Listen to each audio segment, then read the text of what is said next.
Du bruit. Alors, bonjour à toutes, bonjour à tous. Bienvenue à cette journée shamatha et bienveillance. Donc, on a deux choses. On a shamatha, qui est euh, la méthode, bonjour, pour atteindre le calme mental, même si shamatha en soi, c'est un état de concentration. Et on a bienveillance. Bienveillance qui peut être une émotion qui va devenir l'instrument par lequel on peut atteindre cet état de shamatha. Et on appelle ça un objet en méditation. C'est un support sur lequel on va porter notre attention pour développer cette concentration qui a de multiples bienfaits, qui permet de développer des réalisations, qui calme l'esprit, qui apporte de la paix, qui calme la force des perturbations mentales, du stress, de l'anxiété, qui fait que ce sur quoi on porte notre esprit devient beaucoup plus vibrant, plus puissant. C'est vraiment un instrument à la transformation spirituelle, shamatha. Et souvent, on parle de shamatha en lien avec un objet, mais un objet dans le sens objet-sujet. Sujet, c'est la conscience. Objet, c'est l'objet qui est observé par le sujet, la conscience. Par exemple, très souvent, la méditation, c'est l'objet, le souffle, et ma conscience qui l'observe. Pour développer shamatha, il faut une relation entre un objet et un sujet. Il faut à la fois une conscience qui observe et un objet sur lequel on va se fixer pour ne pas dériver, puisque l'état de shamatha, c'est un état absolument absorbé sans distraction. Et on ne peut pas le faire si on ne se fixe pas sur quelque chose dans shamatha. Pour développer shamatha, il faut un sujet, la conscience, qui va développer des qualités attentionnelles en lien avec un objet. Ici, le souffle, par exemple, c'est très souvent le souffle ou bien une visualisation. Donc l'emphase est mise très souvent sur l'objet. Et en lien avec cet objet, on développe des qualités attentionnelles, de pleine conscience, de vigilance, d'effort joyeux, à mesure qu'on progresse dans les étapes qui nous conduisent vers shamatha. Encore une fois, un sujet, la conscience, qui observe, et c'est dans la relation objet-sujet, cette relation ferme que vient s'établir une, une, une absence de distraction qui nous conduit à l'état de shamatha, à la concentration de shamatha. Mais ce qu'on va faire dans cette journée, c'est un petit peu différent. Ici, l'emphase va être de développer la concentration en lien avec un sujet. Plus qu'avec un objet, c'est en lien avec un sujet. Pourquoi? Parce que la bienveillance, c'est pas un objet, c'est une forme de conscience, la bienveillance. On appelle ça un facteur mental. On peut dire aussi une fonction de la conscience. En fait, la bienveillance, c'est une manière de connaître. C'est une manière de connaître les individus, en ce sens qu'on souhaite leur bonheur. C'est une manière de connaître. Ce n'est pas un objet en ce sens, objet en dehors de la conscience. Donc, comment on fait pour concentrer l'esprit en lien avec quelque chose qui est plus du côté de la conscience? Comment on fait? On me pose souvent la question dans les retraites de shamatha. On me dit, ouais, mais c'est bien, on développe shamatha sur le souffle. Ça, c'est chouette. C'est vraiment dans le sens objet. Mais comment on fait quand on doit méditer en ce sens que notre objet de méditation, ça va quasiment être la conscience qui devient cette émotion, qui devient cette compassion, qui devient cette, cette sagesse, qui devient cette équanimité. Il y a plein d'objets de méditation qui sont plus dans la nature de la conscience. Donc, comment on va faire? C'est la question. C'est ce qu'on va essayer d'explorer ensemble pour essayer de voir comment on peut travailler shamatha tout à fait avec un objet de la conscience, avec un facteur mental, avec une émotion. Ce qu'on pourrait dire aussi, ben, je pourrais développer shamatha en lien avec la joie, par exemple, la réjouissance. Mon esprit prend l'entité de la réjouissance et je me focalise là-dessus. Mais comment on fait?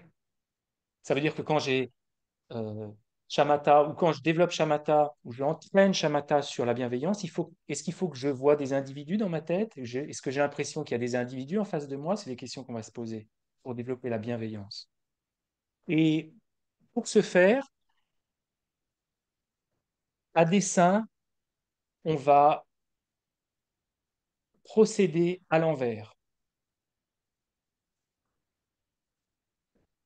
Certains de vous ont déjà suivi des enseignements sur la concentration. En général, on commence par qu'est-ce que la bienveillance, ensuite on réfléchit et ensuite on cultive. Mais on va essayer de faire l'inverse, nous. C'est complètement l'inverse de ce qu'il faudrait faire, mais c'est justement parce que c'est l'inverse de ce qu'il faudrait faire que parfois il faut s'y confronter pour voir qu'est-ce qui coince, qu'est-ce qui est difficile à faire quand on essaie directement de méditer, de cultiver la bienveillance. OK? Donc on va faire plein de tests. Euh, L'objet de cette journée, c'est à la fois de faire naître un peu plus de bienveillance et puis de voir l'aspect technique aussi de shamatha sur ce, ce support qu'est la bienveillance. OK? Donc, je vous invite à prendre une position de méditation,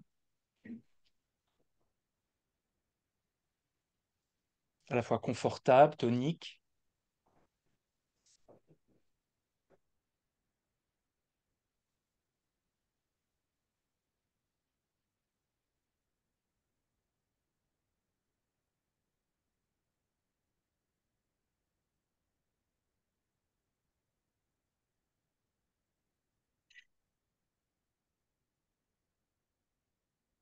On peut, pendant quelques instants, observer la posture de notre corps,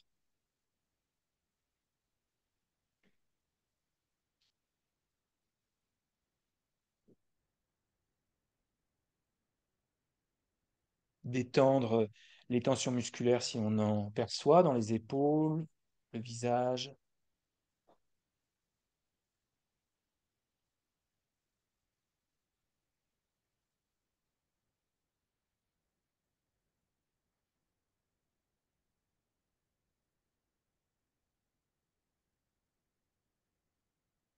Et le plan de cette journée, ça va être ce matin de développer la bienveillance envers soi et cet après-midi de l'ouvrir aux autres.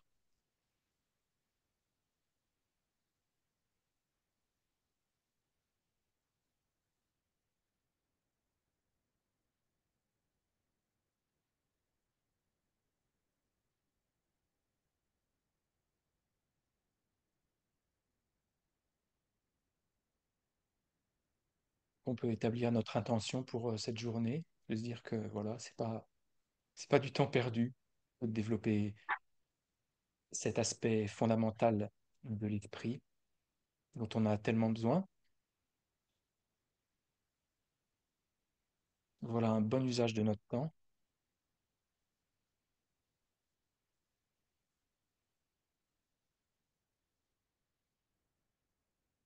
Et encore plus parce qu'il s'agit de la bienveillance, on essaie de se dire que ce qu'on fait aujourd'hui, on le fait également pour les autres.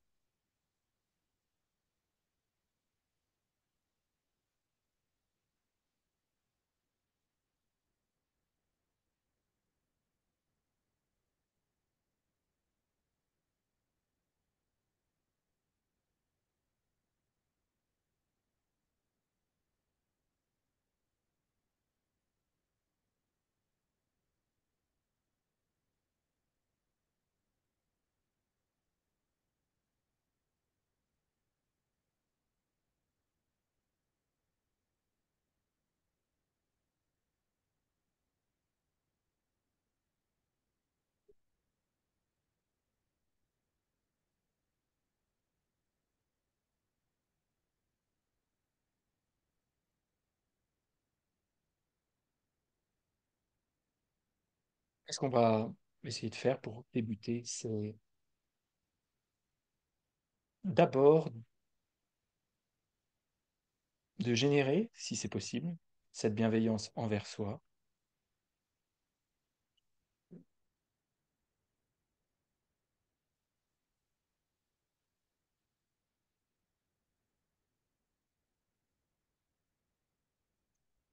Et encore une fois, c'est un peu à l'envers qu'on procède. Donc si ça marche pas, vous faites pas de soucis, c'est pas grave.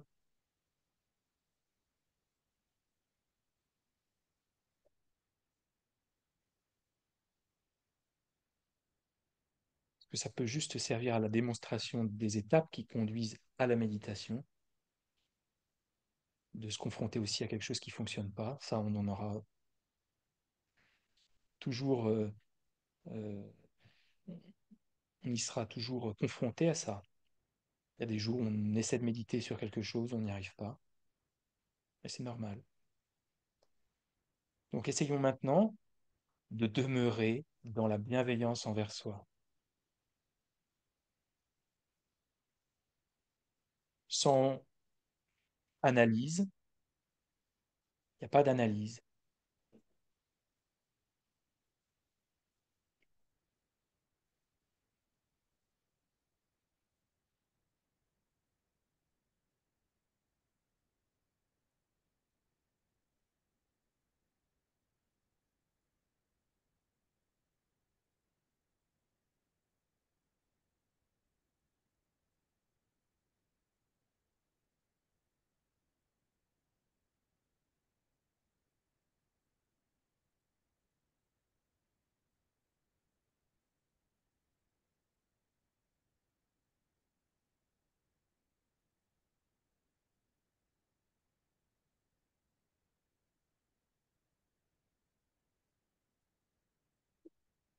Simplement produire ce mouvement de l'esprit, cette bienveillance envers soi et y demeurer,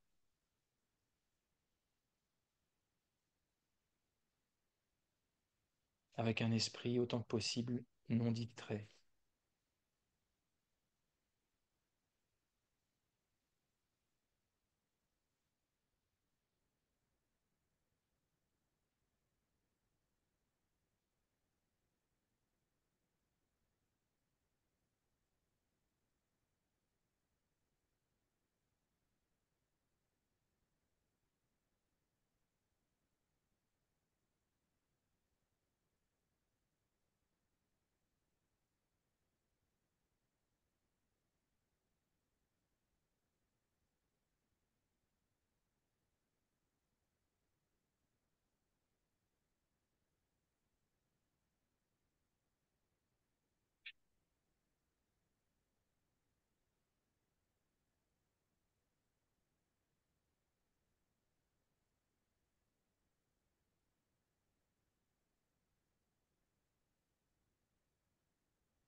Et parce qu'à cette étape, on est à la méditation de placement, il n'y a pas d'analyse.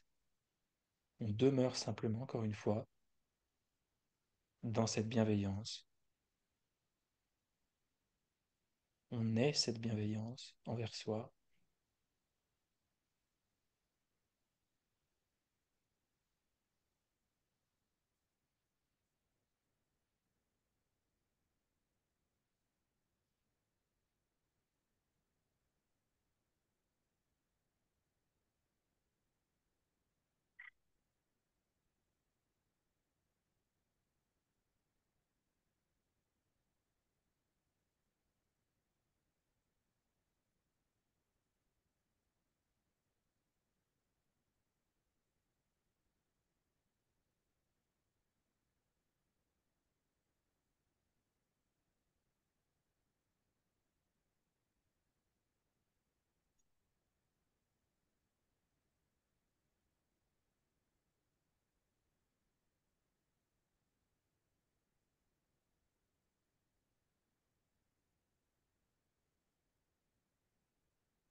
Alors, plusieurs cas de figure possibles dans ce que peut-être vous avez traversé.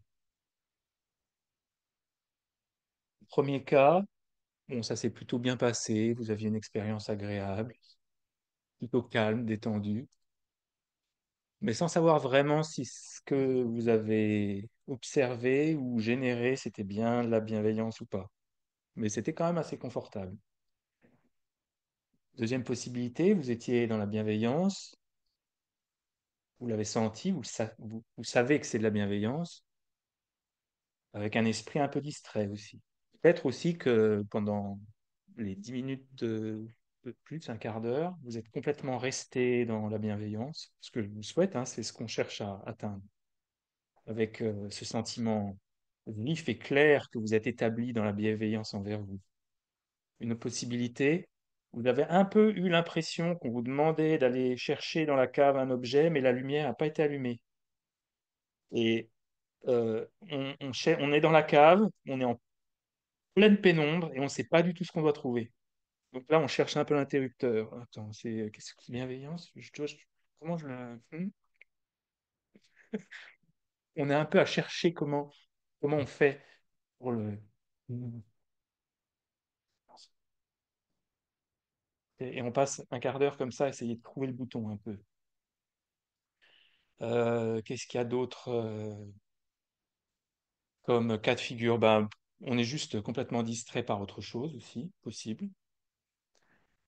Qu'est-ce qu'il peut y avoir d'autre comme cas de figure? Est-ce que il y a une, euh, un cas que j'ai pas cité dans lequel vous vous retrouvez? Oui, ouais, oui, c'est bien ça aussi. Ça peut mettre en colère aussi. On essaie de méditer sur la bienveillance envers soi, mais en fait, ça nous énerve.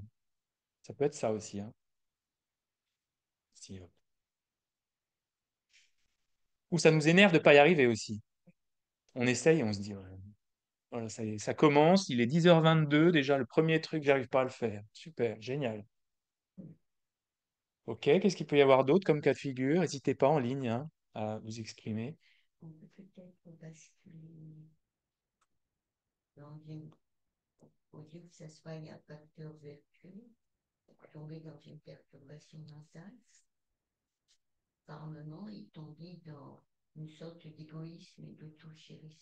Ok, ça c'est pas mal aussi. On peut se dire, ouais, la bienveillance, c'est vrai que je suis quand même, ouais, je suis quand même pas mal, hein. Hmm.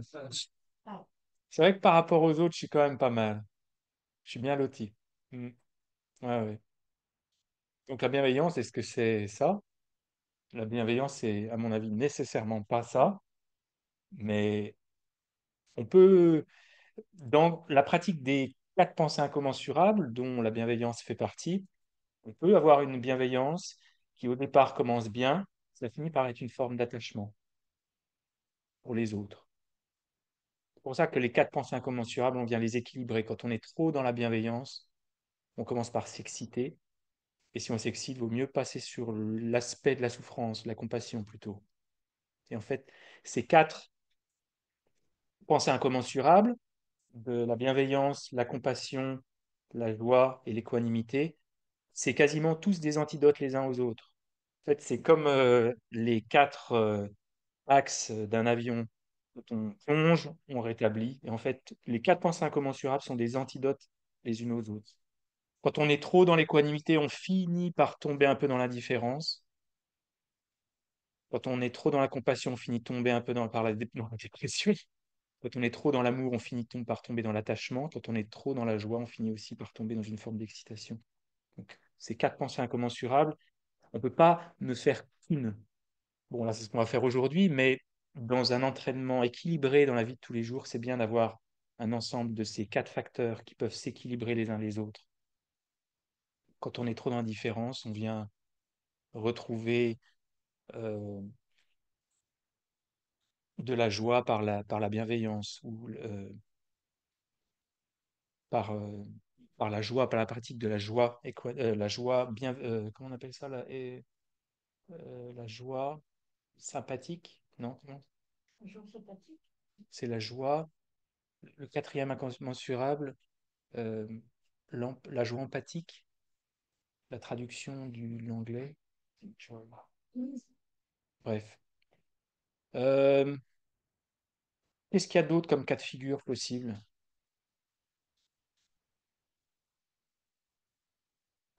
Moi, ce qui me concerne, j'ai l'impression d'avoir basculé à un moment sur une méditation sur le souffle, en fait. Enfin, Ouais, j'avais du mal à savoir comment fixer mon esprit ouais, sur la bienveillance. Et donc, j'ai essayé d'abord de le fixer sur les sensations de la bienveillance dans mon corps. Et après, ouais, je pense que j'ai fini par basculer dans des méditations sur le souffle. ouais, ouais. Donc ça, c'est, c'est un cas possible aussi. On finit par essayer de se dire, OK, ben, j'arrive pas vraiment à le tenir, mon objet, je vais me focaliser sur quelque chose qui est beaucoup plus familier, le souffle en l'occurrence. La méditation, c'est cultiver. Si la chose n'est pas sûre, on ne peut pas la cultiver. C'est aussi simple que ça. Si dans un jour, je suis complètement en rogne contre moi-même, c'est très improbable qu'on puisse immédiatement bondir dans la méditation shamatha sur la bienveillance. Parce qu'il y a trop de forces opposées qui empêchent la bienveillance d'être restaurée dans notre esprit. Donc, qu'est-ce qu'on fait dans ce cas-là?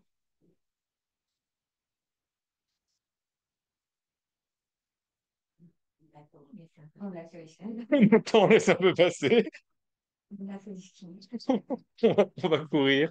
C'est possible, hein, on peut faire autre chose aussi. On peut aller courir, on peut attendre, être patient, mais on peut aussi appliquer un antidote. Parce qu'en fait, si on n'arrive pas à la produire, cette bienveillance envers soi, bah, c'est que sur le moment, elle n'est pas très activée parce qu'il peut y avoir des forces opposées aussi. Les forces opposées à la bienveillance envers soi, c'est quoi?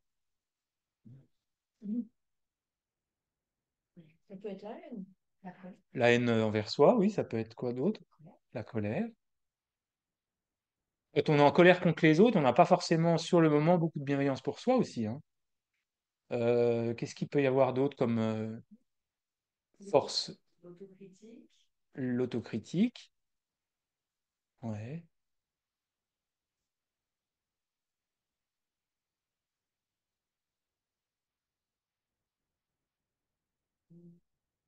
Le jugement, ouais. Être trop dans la souffrance, absolument, ouais.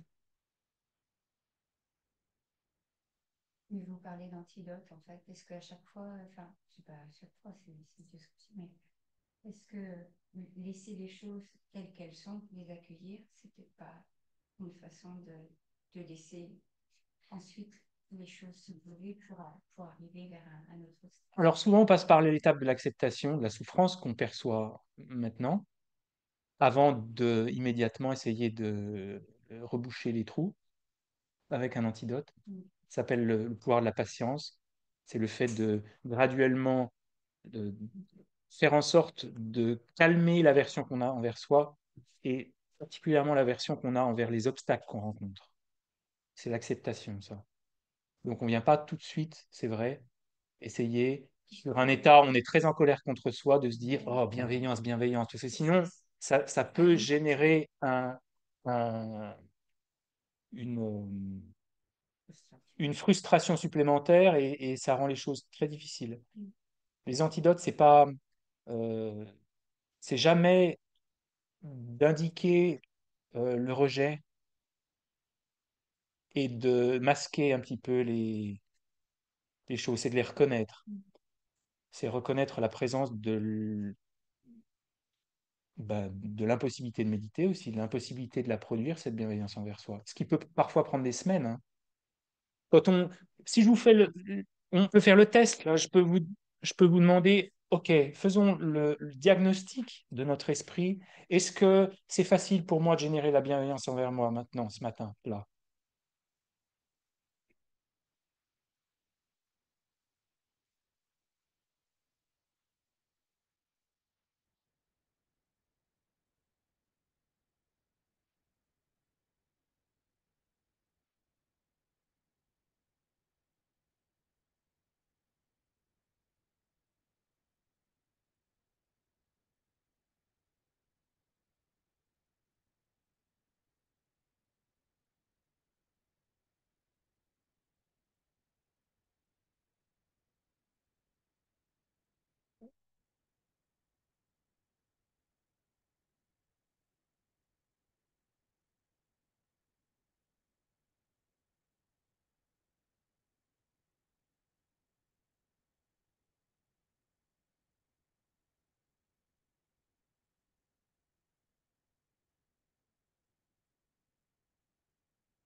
qu'il y a en moi, de manière authentique et spontanée, le souhait d'être heureux, le souhait de devenir plus heureux, plus en joie, de posséder aussi les causes du bonheur.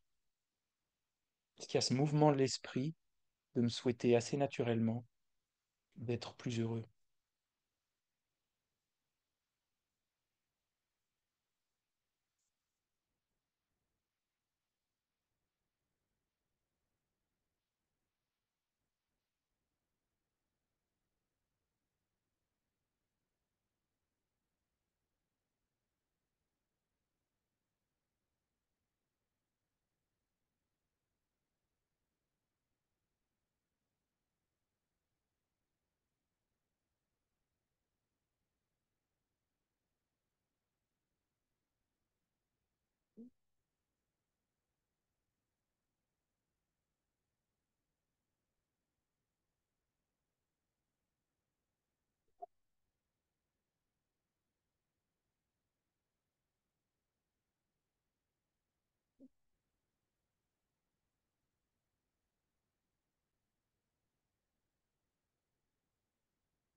Je perçois cette espèce de souffle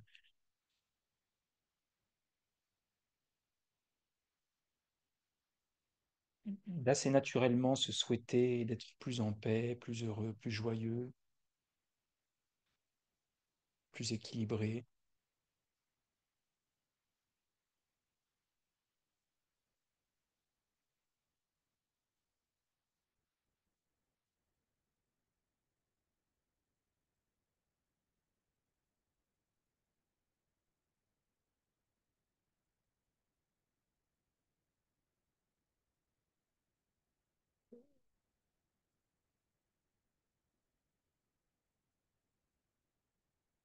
Pour procéder par comparaison, on peut se dire, OK, maintenant je vais prendre quelqu'un pour qui en général c'est très facile pour moi de générer de la bienveillance. Et pour voir si pour cette personne c'est plus facile de générer de la bienveillance que pour moi, par exemple. Pour voir s'il y a un aspect émotionnel un peu plus vibrant, plus authentique.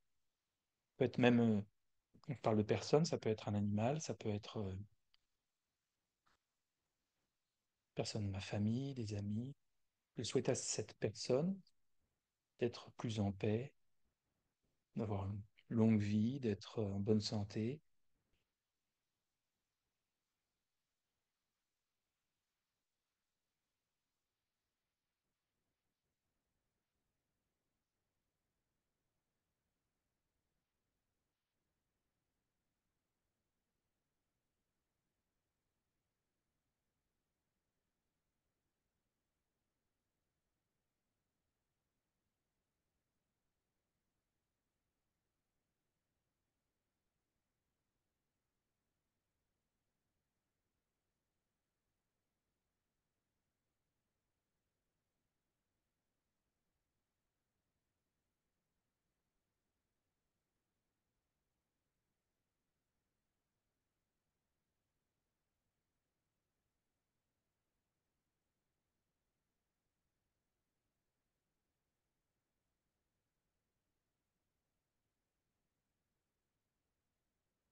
Ok. Alors là, plusieurs cas de figure aussi. Ce qui est assez étonnant dans l'esprit, c'est qu'il y a une différence assez importante entre avoir une émotion et savoir qu'on a cette émotion. On est très souvent traversé d'émotions, mais ça ne veut pas dire que parce qu'on a une émotion, on le sait qu'on a cette émotion. Il y a une différence entre être en colère et reconnaître que ce qu'on est en train de vivre, c'est la colère. Et je dirais même, il y a une troisième strate. Il y a la strate première, avoir l'émotion. Deuxième, avoir l'émotion et le savoir. Et la troisième, c'est d'avoir l'émotion, le savoir et connaître clairement les conséquences de cette émotion. C'est trois choses complètement différentes. Et on peut se dire, bah, j'ai une émotion, donc immédiatement, je tourne mon esprit vers lui-même et j'arrive à me dire, OK, François, là, tu n'as pas de bienveillance envers soi, et de l'avoir à l'esprit hyper clairement tout de suite. Et simplement, de ne pas avoir d'enthousiasme, d'aspiration, puisque la bienveillance est une forme d'aspiration, de ne pas avoir cette bienveillance envers soi ne nécessite pas qu'on puisse le reconnaître. Et je dirais la troisième partie, ça ne nécessite pas qu'on comprenne à quel point c'est important d'avoir la bienveillance envers soi, quand on observe qu'on n'en a pas. Parce qu'on se dit, ouais, bon, voilà, je pense, je sais pas, peut-être ouais, je sais pas si j'en ai là vraiment. Est-ce que quand c'est vibrant, on doit le sentir ou est-ce que je souris intérieurement? On ne sait pas vraiment si c'est là. Et ça fait partie d'un esprit qui manque de clarté, mais aussi qui manque d'avoir compris vraiment ce que c'était que la bienveillance, d'avoir le portrait robot et de chercher si à l'intérieur, la bienveillance correspond au portrait robot. Parfois, certaines de nos émotions, il faut des semaines passées de avoir cette émotion et réaliser qu'on l'a, et encore des semaines à savoir qu'on a cette émotion, on réalise qu'on l'a, et savoir le prix qu'on paye de ça. Alors on dit oui, est-ce que tu es stressé? Bon, non, ça va. Mais en fait, on est complètement stressé, mais entre être stressé et le reconnaître, il y a une grande différence. Et puis après, de reconnaître le prix qu'on paye à ça et d'en être convaincu en plus, on pourrait dire, il y a une autre strate encore, c'est de reconnaître les causes dans notre comportement qui génèrent ce stress ou dans les causes dans notre comportement qui génèrent cette absence de bienveillance envers soi. C'est encore toute une dimension autre. Donc, en fait, c'est pas parce qu'on fait le test là, qui en apparence paraît simple, de se dire est-ce qu'on a de la bienveillance envers soi, qu'on a compris tout ce package en fait. C'est pas du tout ça, il n'y a pas du tout d'implication. Dans la psychologie bouddhiste, il n'y a pas du tout d'implication que parce que on tourne l'esprit vers soi, on sait reconnaître toutes ces choses-là immédiatement. Parce qu'on peut se dire, ouais, oh, non, bah, j'en ai pas, mais c'est pas hyper important. Franchement, la bienveillance envers soi, déjà, la bienveillance envers les autres, c'est plus important. Et puis, attends, moi, je suis en train de, de traiter un peu les trucs de mon comportement qui cloche, des trucs que je foire. Ça, c'est important. Il faut vraiment. Je ne vais pas commencer à m'endormir avec la bienveillance envers soi. Ça va me détourner de l'observation des choses que je fais qui sont complètement anormales aussi. Ça peut être un signe aussi qu'on manque de bienveillance envers soi. C'est qu'on a cette propension à se dire non, il faut absolument que je traite les problèmes en moi.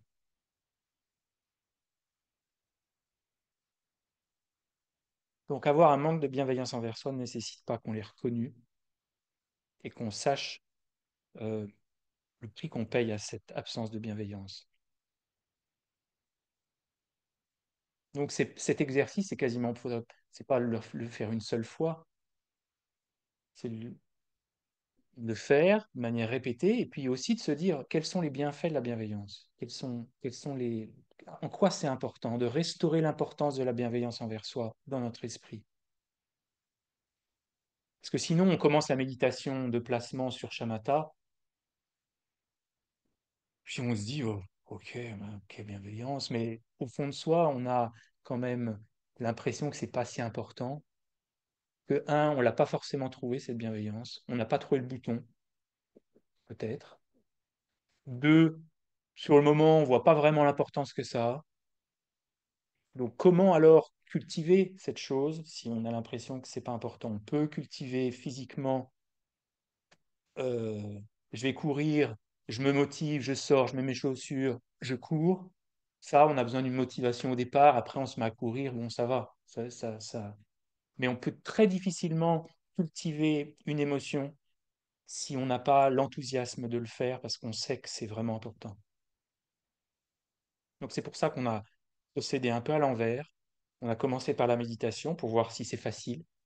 Peut-être que pour certains c'est facile parce que peut-être que la bienveillance est activée dans votre esprit. Mais dans des journées comme ça, chacun vient avec son histoire différente. Donc on fait un peu pour tout le monde. Mais ce que je remarque assez souvent, c'est que c'est difficile de faire cette première étape. Quand on n'a pas restauré un souffle profond à travers la réflexion.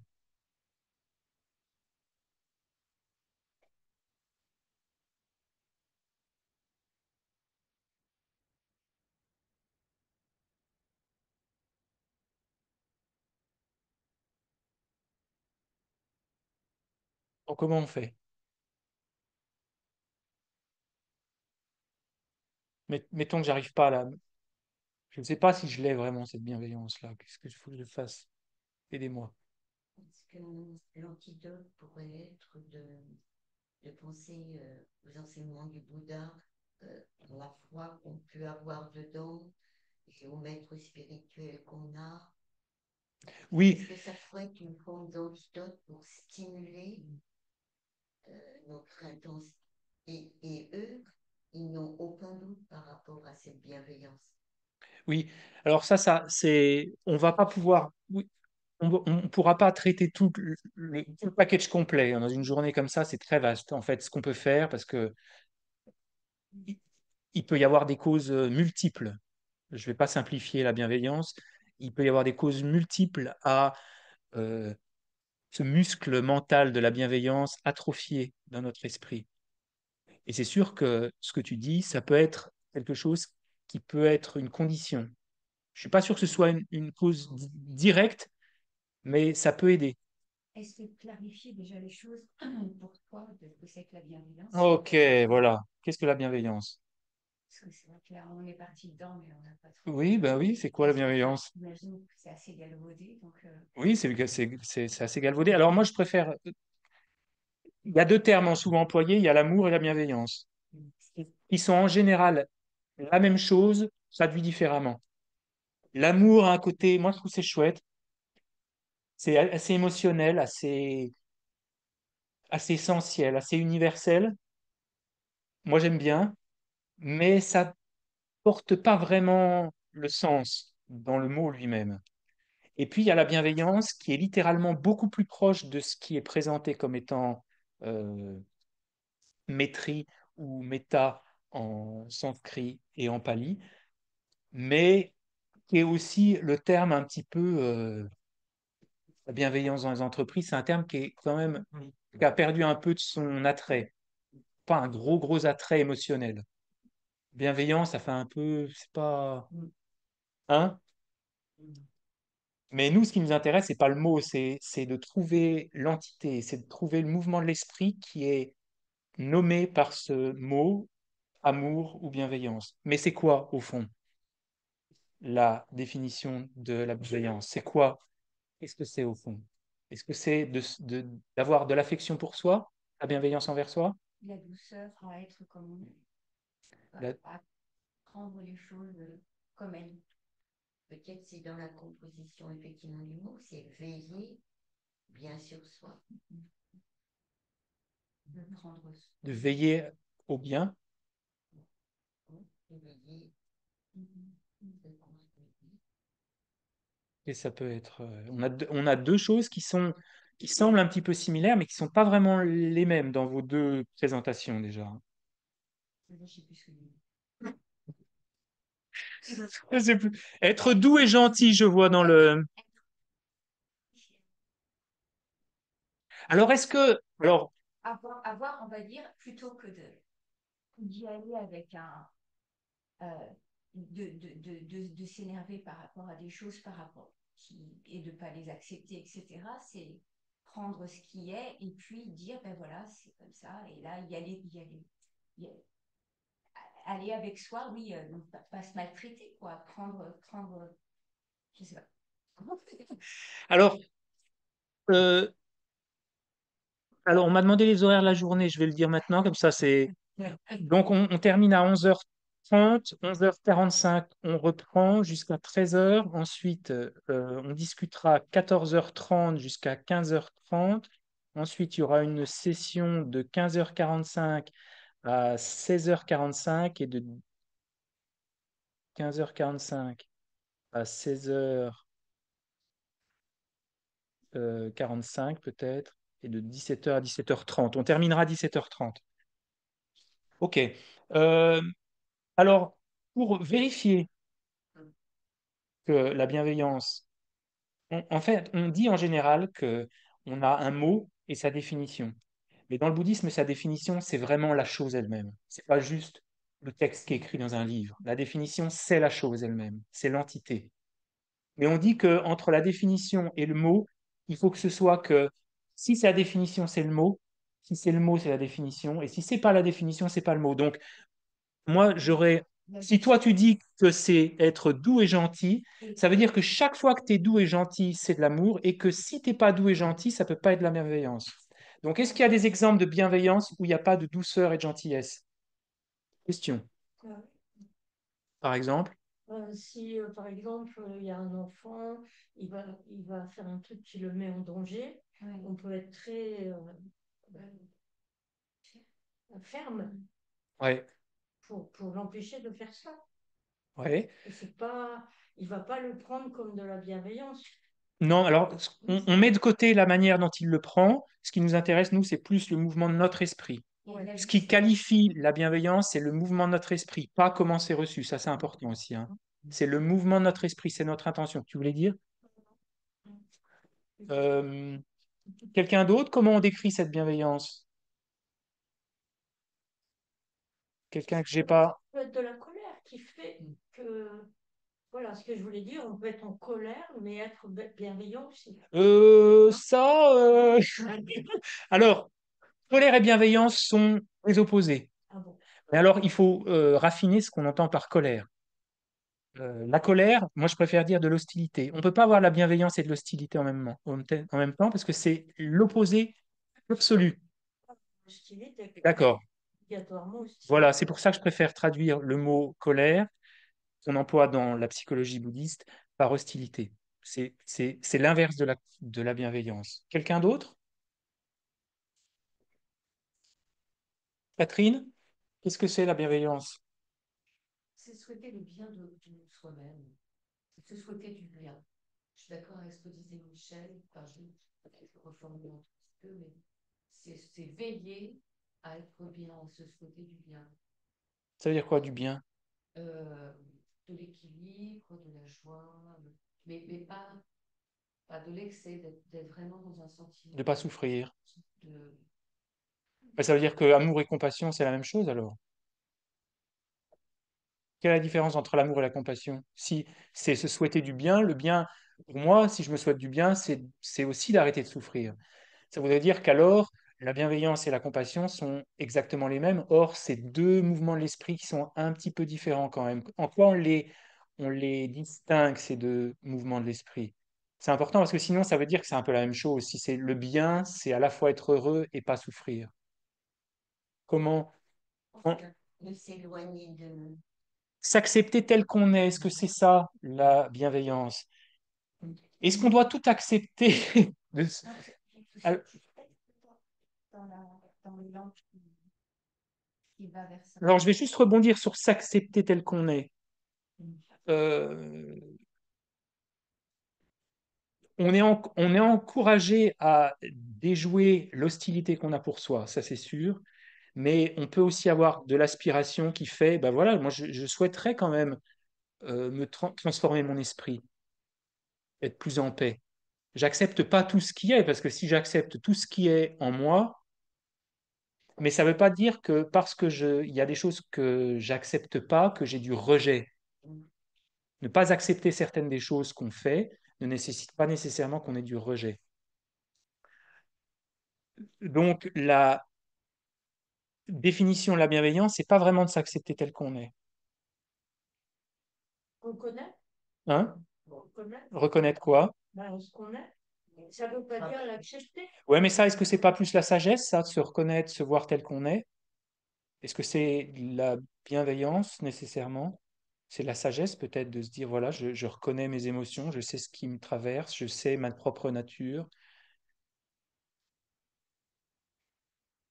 Je pense que justement, dans l'amour, il y a l'acceptation de qui on est, mais il n'y a pas le vœu, il n'y a pas la motivation euh, de se voir du bien, voir du mieux, voir de la transformation.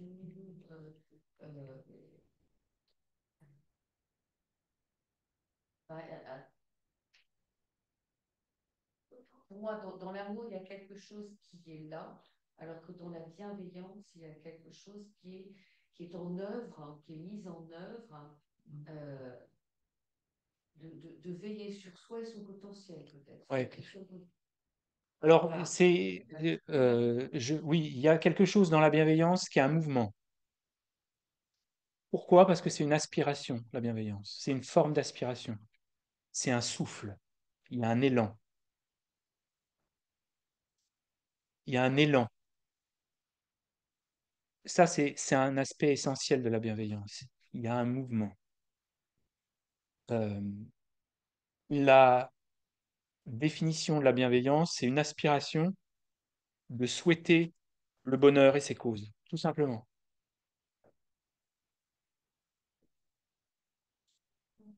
Alors on oublie le terme bienveillance comme c'est utilisé aujourd'hui. On essaie de voir maîtrise, méta, comme c'est proposé dans la psychologie bouddhiste. Quel est ce mouvement de l'esprit? Ben, c'est le mouvement dynamique d'avoir cette aspiration de souhaiter le bonheur et ses causes. Et c'est différent de la compassion qui, elle, se focalise sur la souffrance et ses causes. C'est une aspiration aussi, la compassion, mais qui est de diminuer la souffrance et ses causes. C'est l'aspiration que des êtres soient libérés de leur souffrance et de ses causes. Donc il y en a un qui est mis sur l'axe de la souffrance et de l'autre sur l'axe du bonheur. Donc la bienveillance, c'est pour ça que bienveillance, c'est un des meilleurs termes qui soit, un goodwill en anglais. C'est souhaiter le bonheur et ses causes. La différence est pénible, du coup, avec Oui, oui, oui. différence entre l'amour et la bienveillance, dans ce cas-là, ça me semble englober ça aussi. Oui, oui, oui, oui, oui. Terme, Oui, bien sûr. Et je dirais que l'amour et la compassion sont les deux faces d'une même pièce aussi, parce que si on souhaite à quelqu'un qui possède le bonheur, naturellement, on souhaite aussi qu'il soit. Mais c'est presque deux moments de l'esprit différents. Il y en a un qui, à ce moment-là, se focalise sur la souffrance, l'autre sur le bonheur. Mais plus on développe de l'amour, plus la bienveillance est facile à générer aussi. La compassion, pardon. Donc c'est ça, c'est un mouvement, c'est dynamique, c'est pas un état de fait. C'est pas j'observe et c'est la manière dont je me perçois maintenant. C'est pas ça la bienveillance dans le bouddhisme. C'est le mouvement dynamique de se souhaiter le bonheur et ses causes. C'est pas comment je me perçois maintenant. Ça, c'est plus de l'ordre de quelque chose de bénéfique, de la réjouissance, de la conviction dans ses qualités.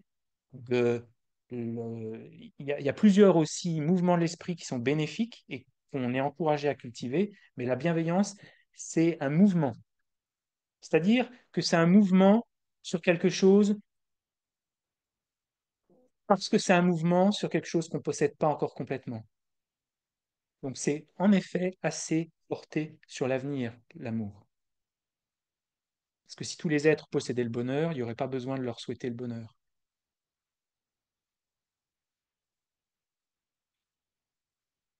C'est justement parce qu'ils ne le possèdent pas maintenant qu'on souhaite ce mouvement de les aider. Donc c'est une mission presque, c'est un engagement, c'est une aspiration. C'est pas comment je perçois les êtres maintenant. Mettons que j'ai de l'affection pour vous maintenant, sympathique. Ça, c'est chouette. J'ai une affection pour vous maintenant. Je vous aime bien. Et ça, c'est bénéfique, cette affection, cette chaleur même. Mais si sur le moment, je ne vous souhaite pas d'être heureux, j'ai de l'affection pour vous maintenant, mais j'ai pas de la bienveillance pour vous maintenant. La bienveillance, c'est l'étape supplémentaire de vous souhaiter, c'est ce mouvement.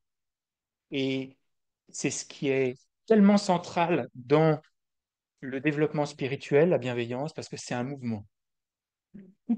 Toute la mission spirituelle dans le bouddhisme, c'est pas être simplement dans le présent, c'est aussi avoir un mouvement sain vers la transformation, vers le développement de nos qualités, vers l'espoir qu'on puisse se transformer, vers l'espoir qu'on puisse développer notre esprit, développer des qualités, mettre fin à la souffrance. C'est vraiment ce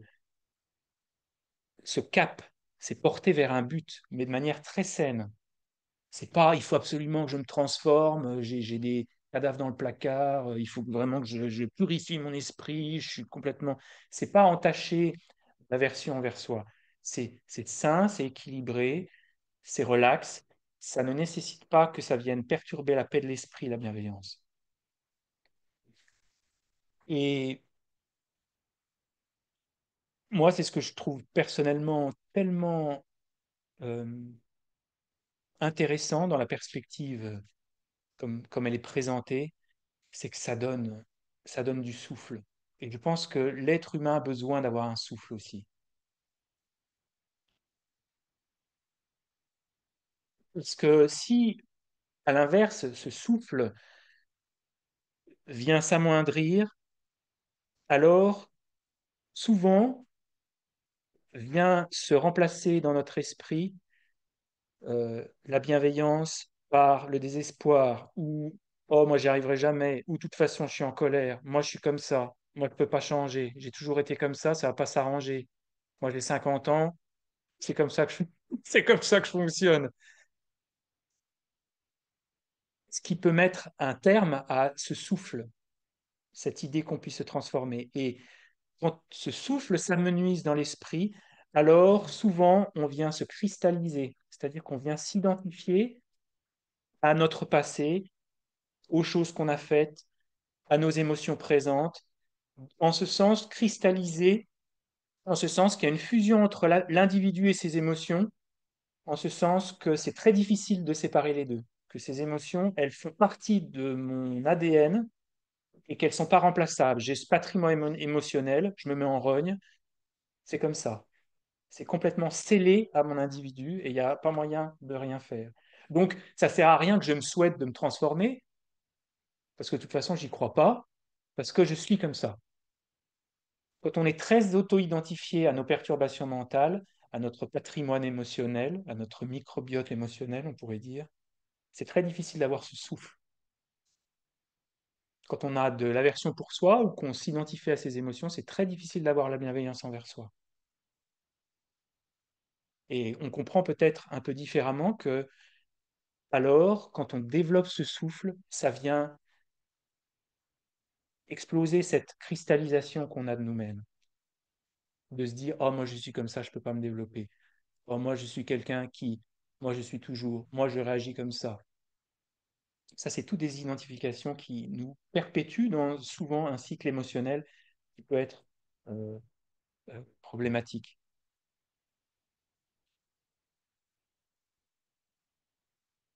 La bienveillance, c'est de se souvenir avec un espoir qui n'est pas un espoir juste vain, qu'un espoir réaliste, c'est-à-dire qu'il a une base dans la réalité. C'est pas juste se souhaiter quelque chose d'impossible, mais c'est se rappeler de notre potentiel aussi, la bienveillance. Et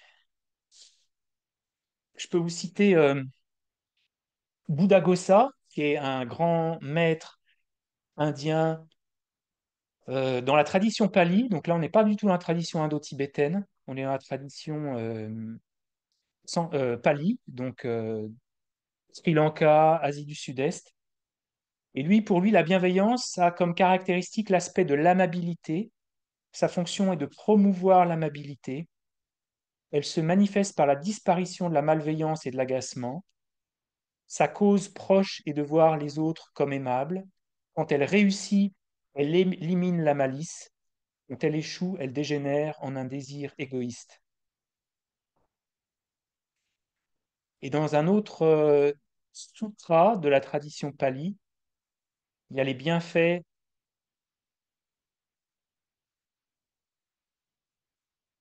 qui reviennent à ceux qui pratiquent régulièrement la libération de l'esprit avec l'amour, avec amour. C'est dans l'Anguttara Nikaya 11-15. Et ça, c'est un moyen de se motiver aussi à la bienveillance. Alors, on va voir ce qu'ils disent. Ils disent, ceux qui ont de la bienveillance, ils dorment bien.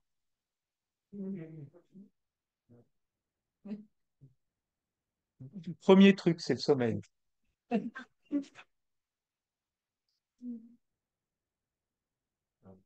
Et à l'inverse, quand on est en rogne ou quand on est en rogne contre soi, ouais, on peut mal dormir, hein. Oui, Euh, la citation de Bouddha de Gosa, c'est dans Visuddhimagga. oui, c'est ça. Et dans Anguttara Nikaya, à table, le texte, C'est Anguttara 11-15.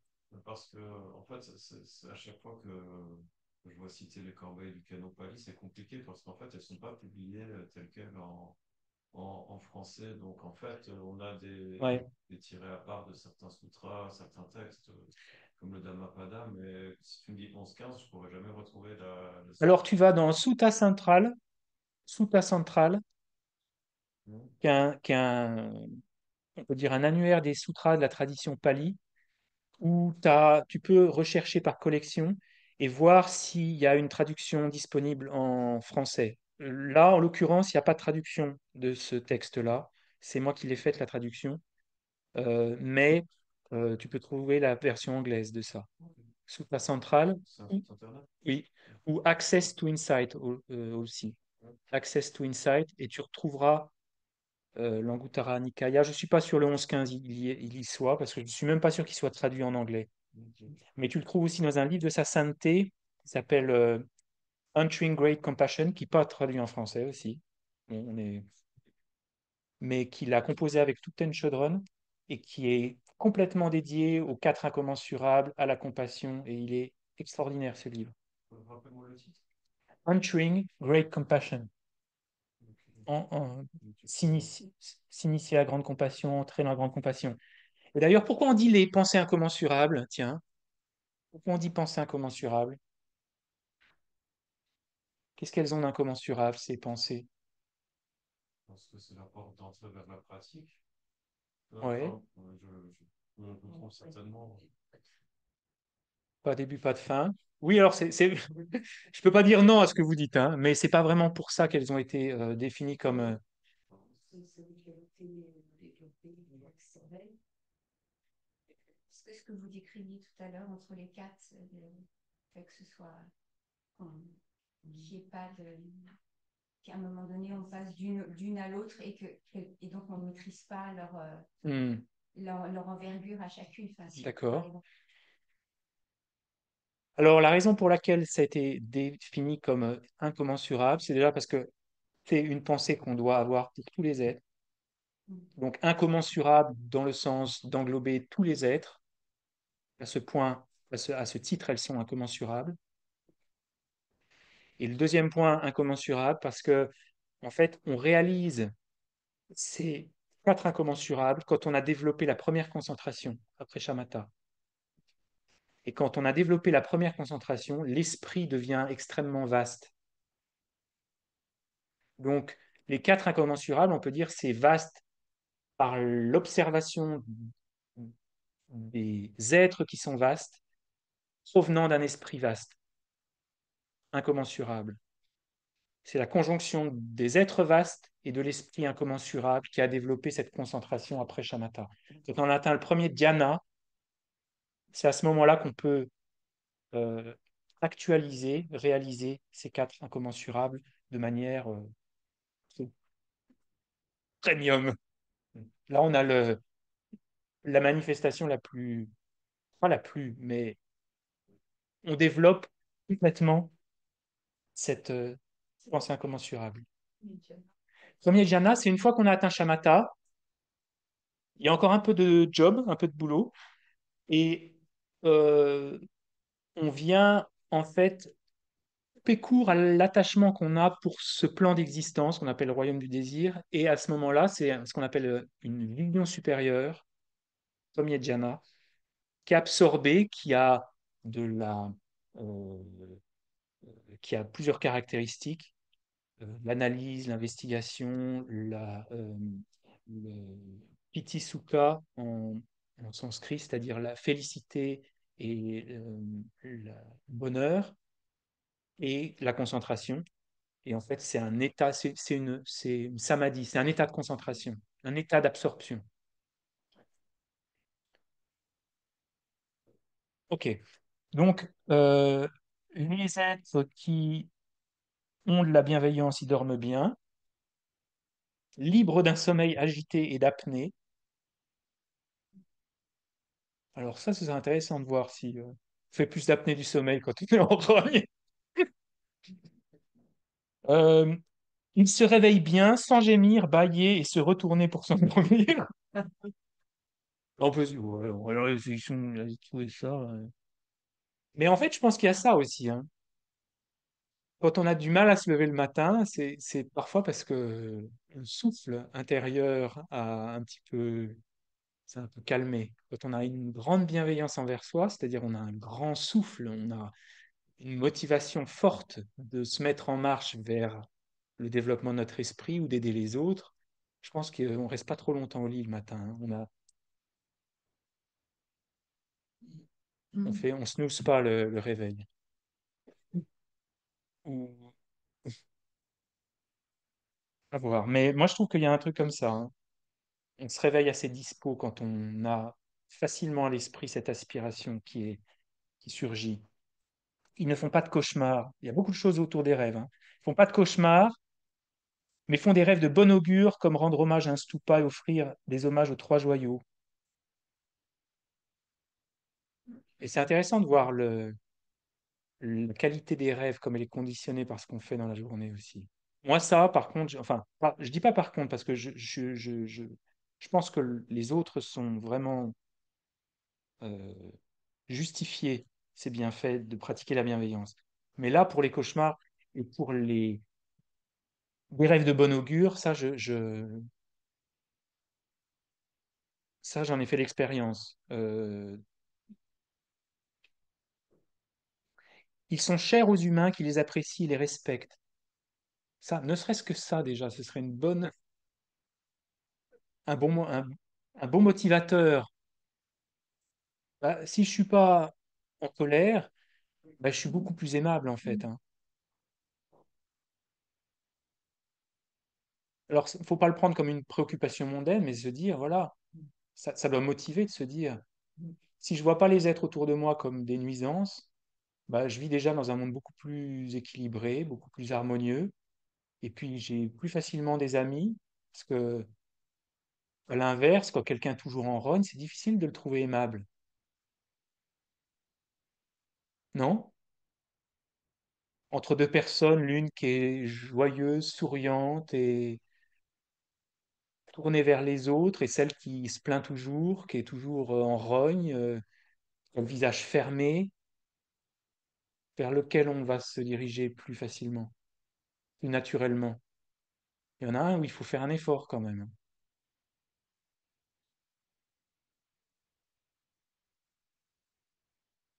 Dans les textes, il montre souvent que les personnes en colère sont des personnes dont le visage est moche. Mais c'est vrai, hein? Il y a quand même quelque chose de cet ordre-là, hein. Le visage d'une personne en colère est quand même pas aussi joli à regarder que... On voit que ça transforme un peu le faciès.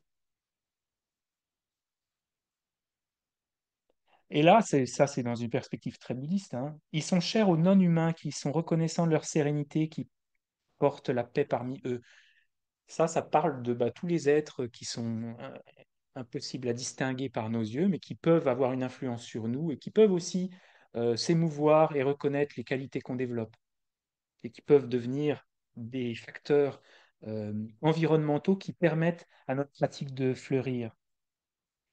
Les divinités les protègent. Les divinités, c'est pas les dieux en ce sens de dieux théistes, hein. C'est plus des êtres, par exemple, qui ont atteint des niveaux de concentration ou euh, qui résident pas dans ce plan d'existence. Le feu, le poison et les armes ne les affectent pas. Ça, c'est presque karmique, ça. On est moins affecté par les adversités aussi quand on développe la bienveillance. Déjà parce que karmiquement parlant, plus on développe la bienveillance, moins on potentialise le fait de vivre dans des environnements euh, déplaisants, en proie aux guerres ou aux conflits. Mais si on est très en colère, on vit souvent dans des environnements présents qui sont aussi plus belliqueux. Parce que si moi je suis très en colère, je me lève le matin, je suis très très en colère, où est-ce que je vais aller?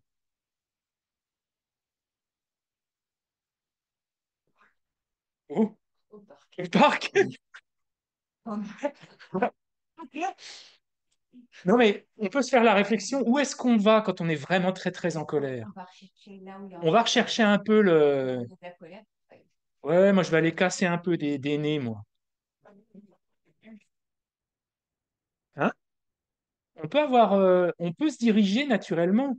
Et là, c'est même pas karmique, hein, c'est que parce qu'on a de la colère, on veut trouver une substance pour l'assouvissement de notre colère.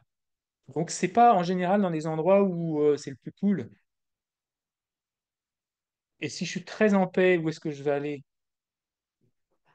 Au parc.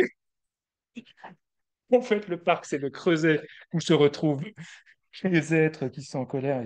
Bref. Euh, L'expression de leur esprit se concentre facilement sans être sujet à la léthargie.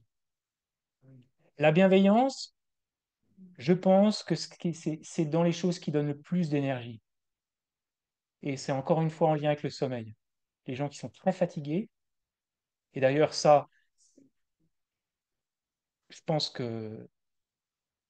Prenons la dépression par exemple. Je pense que la dépression, une des contreparties psychologiques, c'est l'altération euh, chronique, mais sévère, de ce mouvement de l'esprit qui pense que c'est possible de se transformer. C'est la diminution de ce mouvement de l'esprit à un point qui est vraiment pathologique. Ce souffle de se dire, oh, je peux me transformer, c'est possible, je peux être plus heureux, c'est complètement tu, ou c'est calmé à un point que c'est très difficile à réveiller. Et on sait que ben, les personnes dépressives ont des troubles du sommeil très souvent, problème de dormir, parce qu'il y a un manque d'énergie profond. Donc on peut se dire la bienveillance envers soi, si ça donne du souffle, ça donne énormément d'énergie aussi. Et ça, c'est pas mystique, ça, hein. C'est simplement que nos émotions, elles contribuent à façonner notre état d'énergie aussi. Donc, leur esprit se concentre facilement. Quand on est en colère, c'est très difficile de se concentrer. D'ailleurs, shamatha, le premier ressort qui peut nous permettre de développer shamatha, c'est l'enthousiasme. Si on n'a pas d'enthousiasme, c'est très difficile de se focaliser sur son objet de méditation. Et dans les retraites que je conduis sur shamatha, la bienveillance et l'enthousiasme sont centrales. Parce que quand on a la joie du souffle, l'esprit est beaucoup plus facile à conduire. Leur esprit se concentre facilement sans être sujet à la léthargie. L'expression de leur visage est sereine. Ils meurent sans confusion comme s'ils s'endormaient simplement.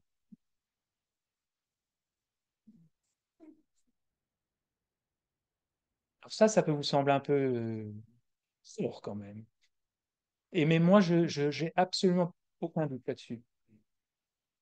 J'ai aucun doute que vivant avec la compassion, l'amour, le moment de la mort est paisible. Et j'ai vu pas mal d'exemples de ce cas. Mourir ne veut pas dire une expérience nécessairement terrifiante, surtout si on s'y est préparé. Mais quand on le fait et qu'on active cet amour et cette bienveillance, je, j'ai une grande confiance que c'est pas dans la confusion en tout cas.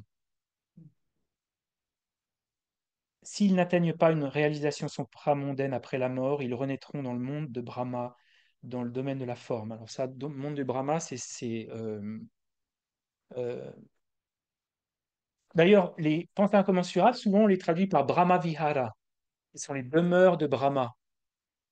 Peut-être vous l'avez déjà entendu dans la tradition pali, c'est plus communément appelé, ces incommensurables, par Brahma Vihara. Brahma Vihara, demeure de Brahma. Euh,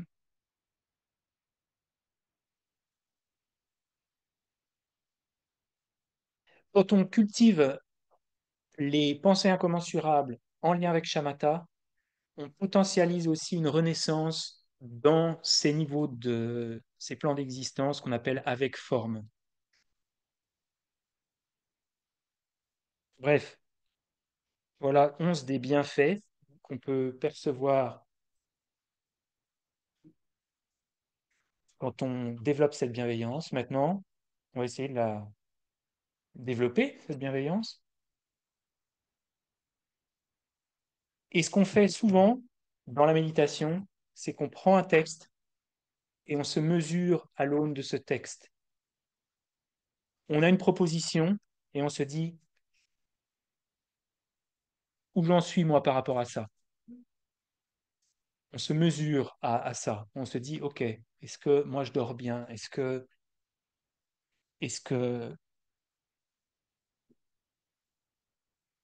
c'est facile de me concentrer? Est-ce que je suis aimable aux autres? Est-ce que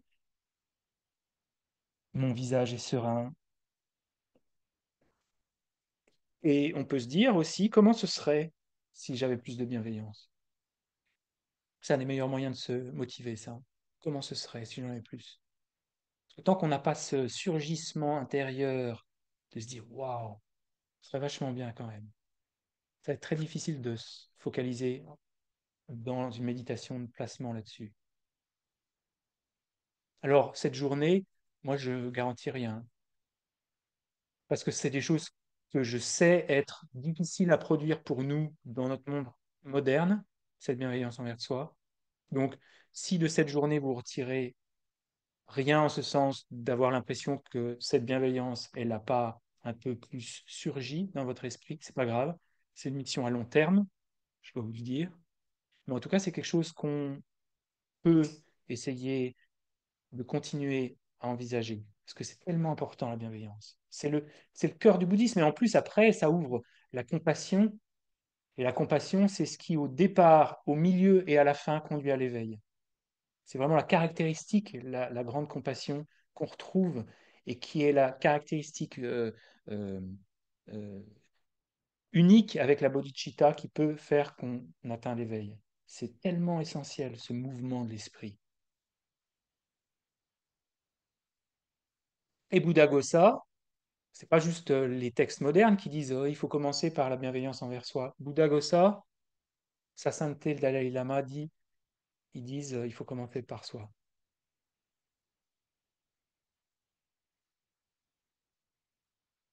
Et pour ça, il faut être super motivé.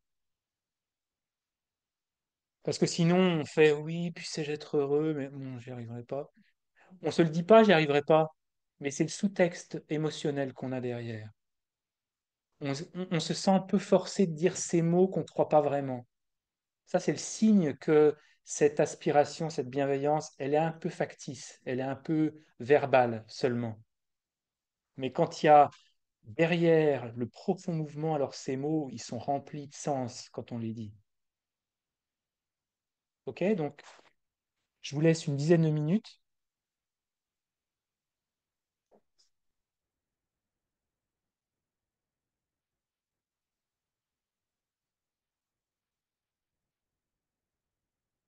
Comment ce serait si j'avais ces 11 qualités, par exemple? Est-ce que c'est vrai que je les aurais si j'avais plus de bienveillance?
Et on peut s'imaginer comment ce serait si j'avais plus de cette bienveillance.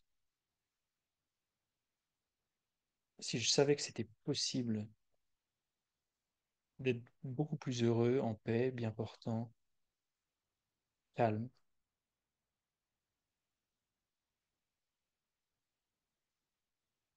Est-ce qu'en effet, j'aurai plus d'énergie le matin? Et vous pouvez utiliser tout ce qui vous sert. Soyez créatif. Essayez de vous souvenir de moments dans votre vie où vous avez eu beaucoup plus d'énergie, par exemple. Est-ce que c'était lié à un souffle? Est-ce que vous reconnaissez dans votre histoire des moments où vous avez eu ce souffle de savoir que la transformation était possible, beaucoup plus que maintenant, peut-être?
Ok, on se retrouve dans un quart d'heure. On fait une petite pause.